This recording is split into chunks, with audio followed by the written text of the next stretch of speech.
Greetings. We continue today in part 2 of Satan's master plan. Part 1, we're considering Satan. Today we want to look at his fall. One of the primary passages occurs in the book of Ezekiel, chapter 28. In the first 10 verses, the prince of Tyrus is discussed. This would be an earthly king believed to be Ithobel II, who had set himself up as God. But verses 11 through 19 discuss Satan, the king of Tyrus. The parallel as Satan is the real power behind the throne is sound. The Bible refers to him as the prince and the power of the air. Let's read Ezekiel 28, verses 11 through 19. Moreover, the word of the Lord came unto me, saying, Son of man, take up a lamentation upon the king of Cyrus, and say unto him, Thus saith the Lord God, Thou sealest up the sum, full of wisdom, perfect in beauty. Thou hast been in Eden, the garden of God. Stop and think about that for a minute. There was only a few select characters in Eden, the garden of God. Every precious stone was thy covering, the sardius, topaz, and the diamond, the beryl, the onyx, and the jasper, the sapphire, the emerald, and the carbuncle, and gold. The workmanship of thy tabrets was, and thy pipes was prepared in thee in the day that thou wast created. Thou art the anointed cherub that covereth, and I have set thee so. Thou wast upon the holy mountain of God. Thou hast walked up and down in the midst of the stones of fire. Thou wast perfect in thy ways from the day that thou wast created till iniquity was found in thee. By the multitude of thy merchandise, they have filled the midst of thee with violence, and thou hast sinned.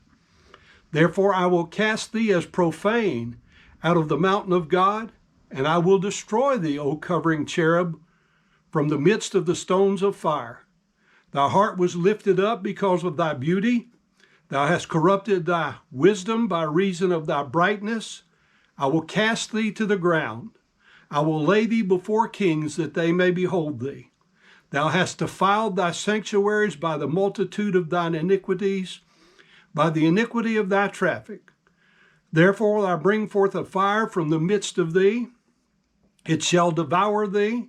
And I will bring thee to ashes upon the earth, and the sight of all them that behold thee. All they that know thee among the people shall be astonished. Thou shalt be a terror, and never shalt thou be any more.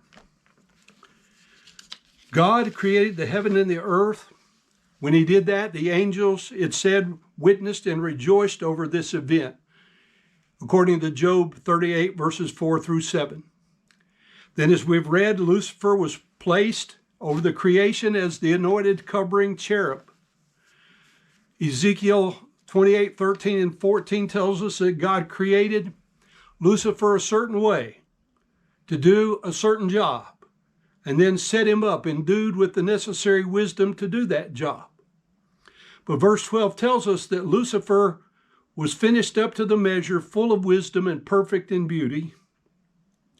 Verse 15 tells us that he was created perfect in his ways, that is a trodden pathway or a way to go, and continued in that way until iniquity was found in him. Now his job was to habitually go up or down or to and fro in the earth. Read Job 1:7 and Job 2:2. But what happened? It tells us iniquity, perverseness, or perversity entered in. The word perverse means to be turned away from what is right or good, to be contrary to the accepted standard or practice.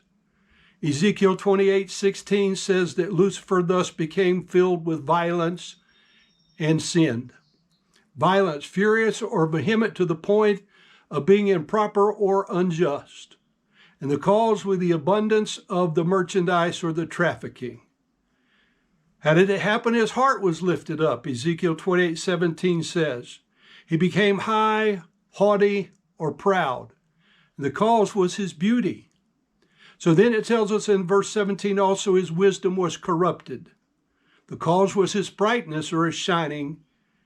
And finally, verse 18 tells us he defiled his sanctuary. He polluted it, this place set apart. And how was that done? By the abundance of his perverse trafficking.